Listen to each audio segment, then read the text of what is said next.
Tiga. Salam sehat. Assalamualaikum warahmatullahi wabarakatuh. Selamat pagi, selamat siang, selamat malam buat teman-teman yang menonton. Perkenalkan kami dari kelompok 1. Untuk saat ini kami akan mensimulasikan alat yang namanya sphygmomanometer atau biasa dikenal dengan tensimeter.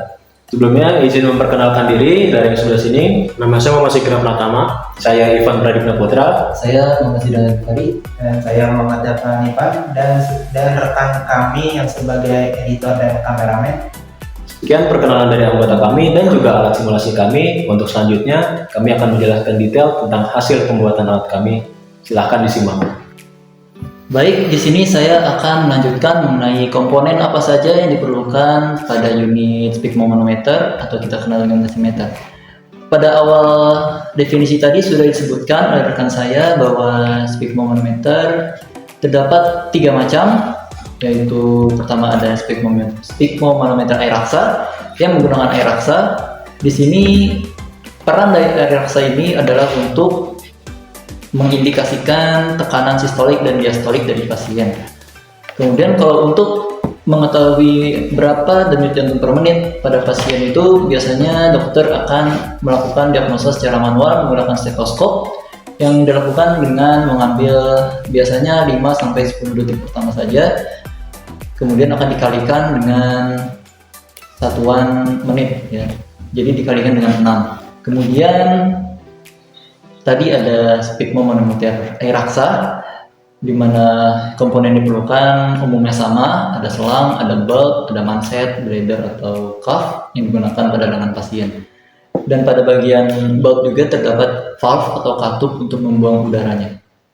Dan bagian valve ini juga rentan terkena debu sehingga terkadang bisa tersumbat, oleh karenanya harus rajin dibersihkan. Ya, tadi ada sphygmomanometer sphygmomanometer air raksa. Kemudian kita beralih ke sphygmomanometer aneroid, di mana di sini menggunakan indikator bar atau jarum tekanan. Yang prinsipnya sama saja dengan sphygmomanometer pada umumnya, di mana jarum ini akan menunjukkan angka tekanan sistolik dan diastolik dari pasien dengan prinsip pengukuran BPM atau denyut jantung per menit yang sama. Di mana terdapat selang, bulb maksudnya bulb untuk memompa tekanan kepada manset agar manset dapat mengembang dan memberhentikan aliran laju darah pada pembuluh darah pasien. Kemudian ada juga jenis sphygmomanometer digital, di mana pada tampilan interface itu menggunakan LCD atau liquid crystal display untuk menampilkan hasil-hasil parameter, 3 parameter, yaitu yang ketiga apa maksudnya, yang pertama ada sistolik, kedua diastolik, dan terakhir ada beat per menit atau detik per menit. Untuk komponen yang diperlukan pada tensimeter digital ada sedikit penambahan seperti baterai. Lalu untuk versi yang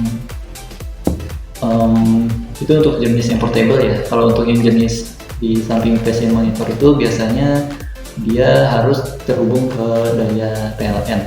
Kemudian ada lagi tambahan kalau pada tensimeter digital itu seperti tombol pengoperasian, ada tombol start untuk memompa udara atau tekanan secara otomatis ke dalam manset. Kemudian ada tombol untuk melihat riwayat hasil pengukuran dari tensimeter yang sudah pernah dilakukan sebelumnya, yaitu tentang tensimeter digital. Dan kita sudah mengetahui ada 3 jenis tensimeter, ada tensimeter digital, air raksa, dan aneroid, dan beserta komponen-komponen yang diperlukan. Untuk selanjutnya mengenai cara pengoperasian, cara perawatan, troubleshooting, dan kalibrasi akan dilanjutkan oleh rekan saya. Oke, di sini saya akan menjelaskan secara umum apa sih alat sphygmomanometer ini. Alat sphygmomanometer atau yang biasa dikenal di khalayak umum sebagai tensimeter merupakan alat yang digunakan untuk mengukur tekanan darah sistolik dan diastolik pasien. Dan juga di alat yang lebih modern juga bisa mengukur heart rate pasien di satu alat. Lalu untuk macam-macam sphygmomanometer ini ada 3, yaitu yang pertama ada sphygmomanometer air raksa. yang kedua sphygmomanometer anaerob, dan yang ketiga sphygmomanometer digital. Perbedaannya adalah untuk yang air raksa dan anaerob itu juga memerlukan alat bantu lain, yaitu stetoskop untuk mengukur sistolik, diastolik, serta heart rate pasien.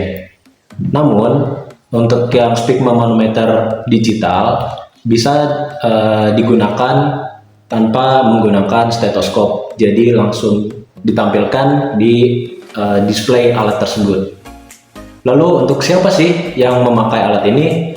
Yang pertama pastinya tenaga medis sebagai operator yang akan memasakkan ke pasien.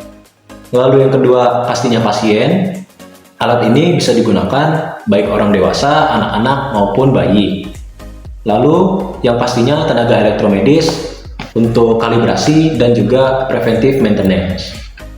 Baik, kapan alat sphygmomanometer ini digunakan? Ya, alat ini digunakan ya saat check up rutin, kemudian ketika kondisi pasien sedang di ICU atau juga di IGD, dan juga biasanya digunakan ketika pasien sedang berada di ambulans untuk pertolongan pertama. Kemudian di mana alat ini digunakan? Ya, alat ini digunakan biasanya di rumah sakit ya, ada di IGD, ya, ruang operasi, laboratorium, ya, laboratorium rumah sakit, ada juga di klinik, puskesmas, dan juga di ambulans. Oke, selanjutnya untuk perawatan sphygmomanometer. Yang pertama, bersihkan manset secara teratur dengan kain lembab atau alkohol swab. Kemudian, simpan dalam tas atau wadah yang disediakan untuk melindunginya dari debu atau benturan.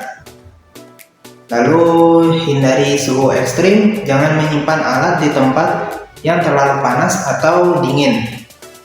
Selanjutnya untuk bagian troubleshooting, yang pertama ada masalah baterai lemah atau mati. Jika perangkatnya nggak menyala atau menunjukkan indikator baterai lemah, ganti baterai dengan yang baru.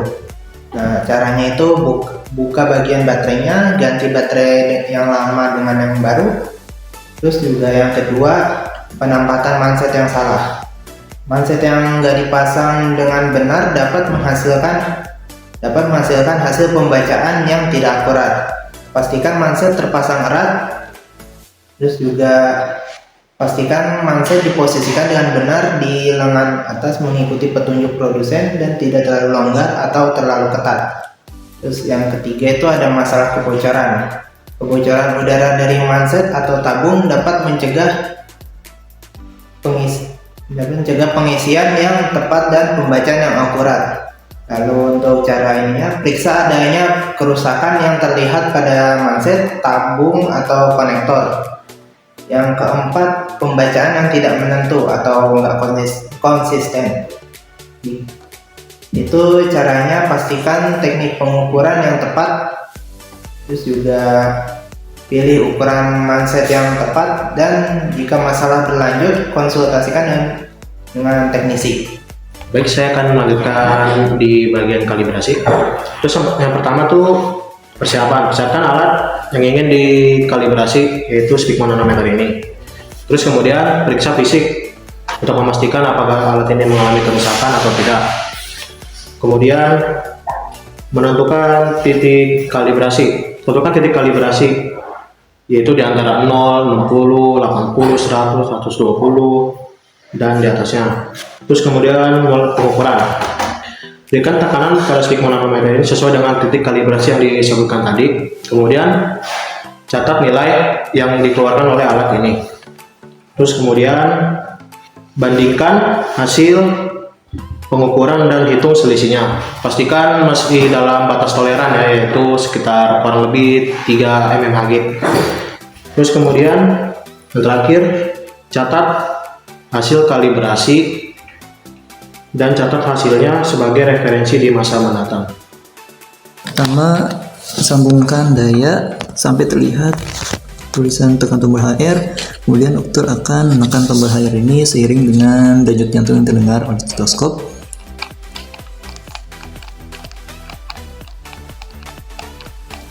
Di sini terlihat 168 BPM. Kemudian di sini ada potentiometer. Fungsinya untuk menaikkan dan menurunkan tegangan. Karena ini adalah simulasi, jadi kita akan mensimulasikannya tanpa menggunakan sensor tekanan. Jadi di sini tekanan akan dinaikkan sampai dokter mensinyalir tidak ada denyut jantung yang terdengar. Kemudian setelah denyut jantung tidak terdengar, perlahan diturunkan untuk mendeteksi diastolik. Dengan demikian dapat hasil sedemikian rupa. Oke, dah selesai. Oke. Pertama-tama pasien akan melakukan deteksi heart rate atau denyut jantung per menit. Di sini dokter akan meletakkan stetoskop, di mana stetoskop ini akan berfungsi dalam memantau denyut jantung pasien selama periode waktu tertentu, di mana dokter sembari memperhatikan waktu 10 detik pertama yang akan dikalikan dengan 6, yaitu berdasarkan 1 menit sebanyak 60 detik. Oke, stop. 3. Setelahnya akan muncul indikator tanda pada LCD sebagai berikut, di mana mengindikasikan bahwasannya pasien ini memiliki denyut jantung sekian per menit. Oke, stop. Berikutnya adalah pembacaan tekanan sistolik dan diastolik pada pasien. Pertama-tama pasien akan ditekan cuff atau manset pada bagian lengannya, sembari dokter mengarahkan stetoskop untuk mendeteksi adanya sinyal pada pembuluh darah, sinyal detak jantung. Kemudian yang kedua adalah setelah stetoskop sudah terpasang, kemudian operator akan perlahan menaikkan tegangan atau menaikkan tekanan pada tensimeter. Operator akan menaikkan tekanan sampai dokter mensinyalir bahwa pembuluh darah tidak lagi terdengar.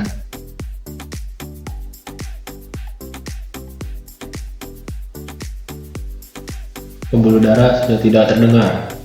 Setelah dokter memberikan sinyalir bahwasannya pembuluh darah tidak lagi terdengar, operator akan perlahan menurunkan tekanan. Jika tadi adalah pembacaan sistolik, kemudian untuk membaca diastolik, dokter akan melihat sinyal dari denyut jantung yang terdengar kembali setelah denyut jantung tidak lagi terdengar.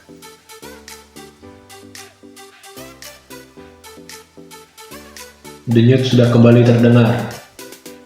Dengan demikian, kita dapat ambil kesimpulan bahwa sistolik dan diastolik dari pasien berikut adalah seperti yang tercantum pada LCD.